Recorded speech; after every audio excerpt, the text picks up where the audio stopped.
Our family was taken prisoner in Amsterdam at the end of September 1943 with a fatal, unforgettable bang on our door in the early hours of the morning. We were assembled in the Amstel railway station and taken by train to Westerbork, the transition camp for which all Dutch Jews were deported to the extermination camps. Every week, a train with 2,000 Jews crammed into cattle cars would leave for these extermination camps. When the list of those to be deported were read the day before departure, there was total despair and disbelief of one's fate. In February 1944, we were taken by train to Bergen-Belsen, not considered an extermination camp.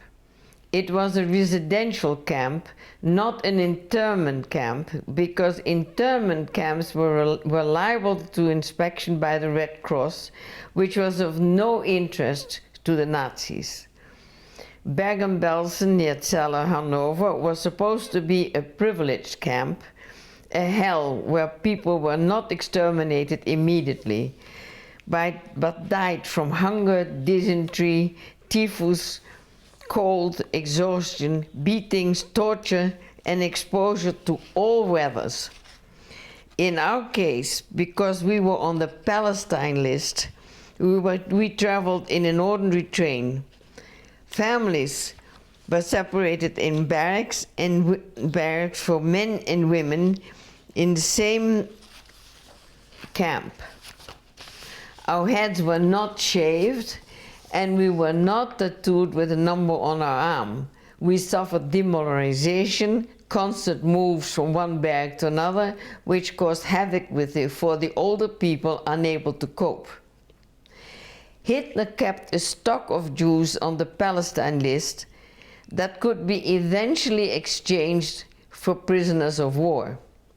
In the part of Bergen-Belsen where we were interned, we were able to wear our own clothes with a Star of David on it. He could bring back the yellow wallet which contained some family pictures and useful addresses to contact after the war. The life in the camp was an hourly struggle for survival. The food consisted mostly of turnips, some bread, and sometimes nothing. My father would exchange some of his rations for cigarettes, something I cannot understand to this day. Although my mother suffered from terrible diarrhea under horrendous sanitary conditions, resembling an open cesspool, she still had to stand on roll call even when she had high fever. I can remember the horror my poor mother felt when she found she had lice. She, who had always been such an impeccable person. I myself was invariably trying to squash the lice, but it was a losing battle. My father died on November 24th in 1944 at the age of 47 from starvation and self-recrimination for not having had the foresight to spare us the concentration camps. My brother and mother were deported from Bergen-Belsen on December 4th and 5th, respectively, on separate transports. My brother was killed in Uranienburg the day he left me, a youngster of 17, for no other reason than being a Jew. On August 9th, 1945, my uncle who lived in Amsterdam wrote to me that he had heard from a lady, a friend of my father's, who was together with my mother on December 5th, 1944, when they left Bergen-Belsen by train and arrived 2 days later in Beendorf, a women's camp with a small percentage of Jewish women where they were badly treated. The women had to work in a factory for airplane parts located 700 meters under the ground in a salt mine near Magdeburg. On April 10th, 1945, 2,000 women were put on a train which arrived 12 days later in Sweden, but my mother died at the age of 44, 4 or 5 days after departure. After my brother and mother were deported, I eventually went to Camp 7, one of the women camps near to Camp 8. There were no children in these camps because children below the age of 15 were all murdered. Sometime after my father had died and I had been separated from the rest of my family, I became face to face with Joseph Kramer, the camp commander known as the Beast of Belsen. It was sheer luck at that moment that I was left unharmed. It is known that he told one of his henchmen that the more dead Jews brought to him, the better he liked it. We perceived that the war was ending when we heard gunfire near the camp. Squadrons of Allied bombers flew over day and night, making a constant zooming noise, but we were never bombed.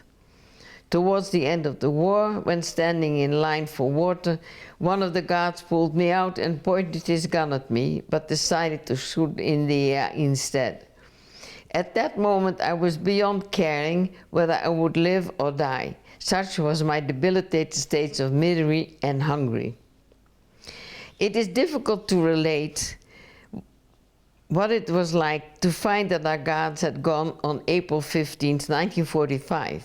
Most of the survivors were too weak to rejoice, and many died as a result of the first food given them by the British Army, because they overate. There were thousands of ill people, and there were innumerable stacks of corpses, because the crematorium could not keep pace with the rate of deaths, a scene that shocked the most hardened soldier.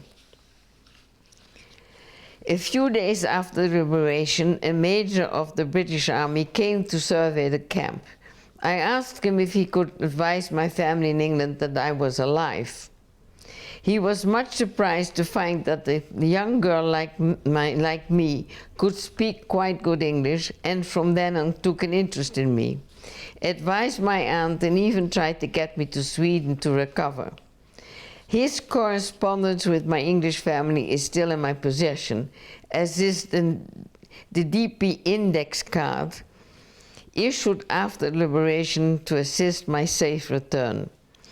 The displaced persons field postcard was given to me after I had already asked the British major to notify my family of my survival. In a certain sense, it was fortunate that it was only after the liberation that I contracted typhus, transmitted by the clothes lice. Not that there was any medication available, but epidemics tend to be less vicious on the downside of the curve. In May, during the week of the crisis of the illness, I was unconscious, but I can remember lying on a stretcher prior to this and being waved along by an army officer. When the fever abated, I woke up on the floor of what had been the housing of the German tank school close to Bergen-Belsen. Prisoners of war at gunpoint had to look after the sick, which meant removing the dead. It was there that the major found me again, and I was transferred to a hospital bed where I was seen by one of the medical officers of the British Army, as I was erroneously considered to be British. Fortunately, he prescribed treatment for a festering leg wound caused by the burning hot soup while I was still working in the kitchen for 1 week before I fell ill. I was sent to another hospital in Celle, and from there I was flown back on a British Air Force plane to Eindhoven in Holland, as I was considered too weak to survive a train journey. My weight at that time was 32 kilos. Later in the year, I went to the provincial sanatorium in Zandpoort, where I would remain for nearly 3 years to recover from tuberculosis, quite common after the concentration camp.